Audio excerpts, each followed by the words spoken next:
hold at your neck the gom jabbar. A poisoned needle. Instant death. The test is simple. Remove your hand from the box, and you die. We all know Dune Part 3 is coming sooner than expected, but what's next for the Dune universe after that? Even Christopher Nolan called Dune Part 2 a miraculous adaptation and wants to see more from this world. So, let's dive into what we know about Part 3 and what could be in store for the future of the franchise. Denis Villeneuve's first two Dune movies brought Frank Herbert's iconic sci-fi novel to life in a way that finally clicked with modern audiences. Now, Dune Part 3 is officially in the works, and this time, Villeneuve is tackling Dune Messiah, the second book in the series. While there are over 24 books in the Dune universe, only the first 6 were written by Herbert himself. The first 2 novels focus on Paul Atreides, played by Timothée Chalamet, making him the heart of Villeneuve's adaptation. There have been other attempts to bring Dune to the screen, whether as movies or TV miniseries, but Villeneuve's vision has turned this complex sci-fi saga into a full-blown Hollywood blockbuster. Dune Part 2 crushed it at the box office, proving that audiences are all in on this world. That kind of success makes a third movie feel like a no-brainer. Plus, Dune Part 3 could be the perfect way to wrap up Paul's story without getting too deep into the more bizarre and abstract elements of the later Dune books. With work happening behind the scenes on the final chapter of Paul's journey, Villeneuve has been teasing what's next. He recently shared that he's in the writing zone right now, and that adapting Herbert's work is no small task. When asked about when filming might start, he hinted that 2026 is the likely year. That said, he was careful not to lock in a specific date, since these movies take a long time to make. He even admitted, "It's best not to say it out loud when I might shoot," which basically means nothing is set in stone just yet. One interesting thing Villeneuve mentioned is that, like Herbert did with Dune Messiah, he wants to take a different approach for this next film. Dune Part 3 takes place 12 years after the events of Part 2, which means a lot has changed. It's still the same world, but the circumstances are completely different.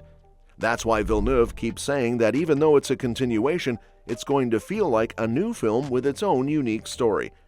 Even though Villeneuve is fully committed to finishing Paul's story, Warner Bros. Still hasn't officially given Dune Part 3 the green light. But let's be real. After the massive success of Dune Part 2, it's probably just a matter of time before they sign off on it. Legendary has already confirmed that the script is in development, so things are definitely moving in the right direction. It's just a waiting game at this point. When it comes to casting, most of the main actors from the first 2 films are expected to return. Timothée Chalamet is obviously coming back as Paul, and Zendaya will reprise her role as Chani. Florence Pugh's Princess Irulan is also a key part of Dune Messiah, so she'll be back as well. One big question mark, though, is Anya Taylor-Joy's character. She was introduced in Dune Part 2 as a vision of Paul's sister Alia, but in Dune Messiah, Alia is still very young. Since she has the consciousness of an adult, it's unclear if Taylor-Joy will keep playing her or if they'll take a different approach. Other familiar faces likely to return include Rebecca Ferguson as Lady Jessica, Javier Bardem as Stilgar, and Josh Brolin as Gurney Halleck. Lady Jessica isn't actually in Dune Messiah, but since the films have already made some changes to the books, it wouldn't be surprising if she still played a role in Dune Part 3. Now, if you're wondering why Villeneuve is stopping after Dune Part 3, it's not just because he wants to move on to other projects. The Dune books get increasingly complicated as they go on, making them much harder to adapt for the big screen. Dune Messiah brings a solid conclusion to Paul's journey, but the third book, Children of Dune, starts shifting focus to new characters. By the time you get to God Emperor of Dune, things get really out there. Paul's son, Leto II, literally merges with sandworms and becomes this massive, nearly immortal being. That's a tough concept to sell to mainstream audiences, and it doesn't fit the blockbuster format as well as the first 2 books do. Villeneuve has said multiple times that Dune Part 3 is where he plans to end things, and honestly, it makes sense. Dune Messiah still follows Paul, but it takes his story in a much darker direction. By the time it starts, he's no longer just a messianic figure with visions of the future. He's the emperor of the entire known universe. The problem? His rule has triggered a religious war that's wiping out billions of people, and despite his ability to see what's coming, he's struggling to prevent humanity's destruction. One of the biggest conflicts in Dune Messiah revolves around Paul's relationship with Princess Irulan. Even though she's his wife in name, he refuses to have a child with her, which makes her desperate to secure her position by any means necessary. She even tries to sabotage Chani's ability to have Paul's heir. Meanwhile, Paul has to deal with constant assassination attempts from noble houses that want him gone, all while grappling with the consequences of his own choices.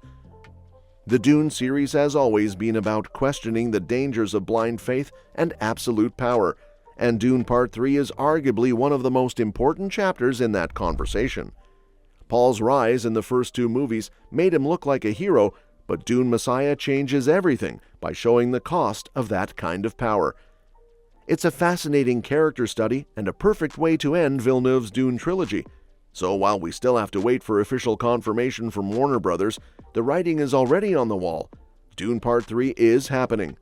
Villeneuve is deep in the creative process, the cast is likely set to return, and the story is one of the most compelling in the series. If everything lines up, we could see filming start in 2026, and after that, who knows? Maybe Villeneuve will be tempted to keep going, but for now, it looks like Dune Part 3 is set to bring Paul's journey to a powerful, unforgettable close. On the flip side, Christopher Nolan has expressed the enthusiasm for more Dune films. Nolan's admiration for Dune Part 2 extends beyond just its execution. He sees the potential for even more stories within this universe. Denis has created something truly special, and I'd love to see more from this world, Nolan said. There's so much depth in Herbert's universe, and Denis has proven he can bring it to life in a way that's both visually stunning and narratively gripping. Nolan's comments add fuel to the growing anticipation for Dune Part 3, which Villeneuve has hinted will adapt Dune Messiah.